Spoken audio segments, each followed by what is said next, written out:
Nama saya Muhammad Noval Putra, mahasiswa Fakultas Hukum Unisba dengan NPM 104166063. Pada kesempatan ini saya akan mempresentasikan mengenai skripsi yang telah saya tulis yang berjudul Jual Beli Data Pribadi Nasabah Bank ditinjau dari Undang-Undang Nomor 19 Tahun 2016 tentang perubahan atas Undang-Undang Nomor 11 Tahun 2008 tentang informasi dan transaksi elektronik, dan penegakan hukumnya dihubungkan dengan unsur penyertaan dalam Kitab Undang-Undang Hukum Pidana. Pada saat ini muncul fenomena baru, yakni data pribadi nasabah bank menjadi suatu aset dan komoditas yang diperjualbelikan oleh oknum-oknum yang tidak bertanggung jawab. Terjadinya kasus pencurian uang milik Ilham Bintang dengan modus SIM swap card yang diawali adanya jual beli data pribadi nasabah bank. Identifikasi masalah dari penelitian ini adalah yang pertama, bagaimana pengaturan jual beli data pribadi nasabah bank ditinjau dari Undang-Undang Nomor 19 Tahun 2016 tentang perubahan atas Undang-Undang Nomor 11 Tahun 2008 tentang informasi dan transaksi elektronik. Kemudian yang kedua adalah bagaimana penegakan hukumnya dihubungkan dengan unsur penyertaan tindak pidana dalam Kitab Undang-Undang Hukum Pidana Indonesia. Dalam kasus pencurian uang milik Ilham Bintang, pelaku mendapatkan data korban dengan cara membeli data korban yang ada di SLIK OJK. Perbuatan jual beli data pribadi nasabah bank merupakan suatu kejahatan karena perbuatan tersebut dilarang sebagaimana diatur dalam pasal 30, pasal 32 ayat 1, pasal 32 ayat 2, pasal 46, pasal 48 ayat 1 dan pasal 48 ayat 2 Undang-Undang ITE.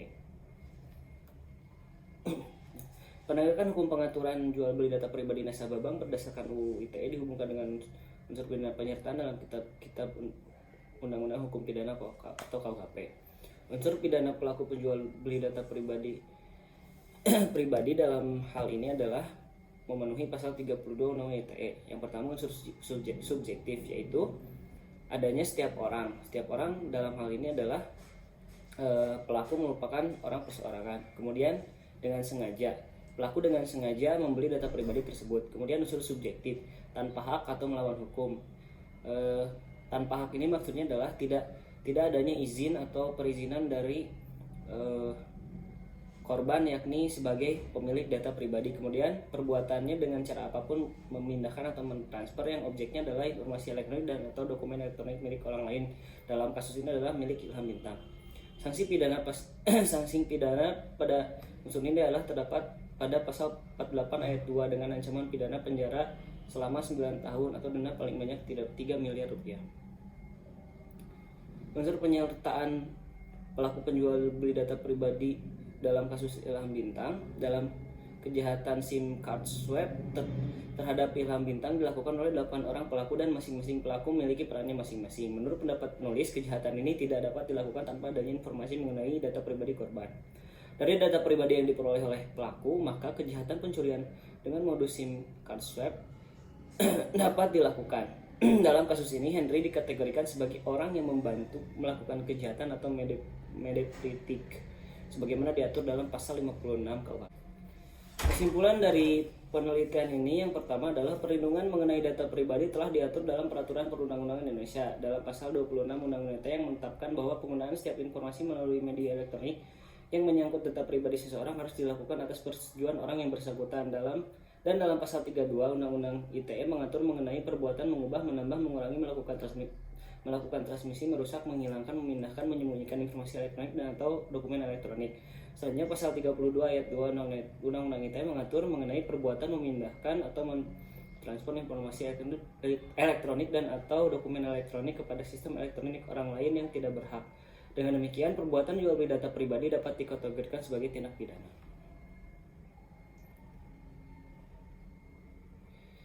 Yang kedua, penegakan hukum terhadap pelaku jual beli data pribadi sampai saat ini belum dapat dilakukan secara maksimal karena pengaturan yang ada belum secara spesifik mengatur mengenai hal ini. Undang-Undang ITE hanya mengatur penegakan hukumnya terhadap perbuatan dalam memindahkan, mentransfer, mentransmisikan informasi elektronik dan atau elektronik.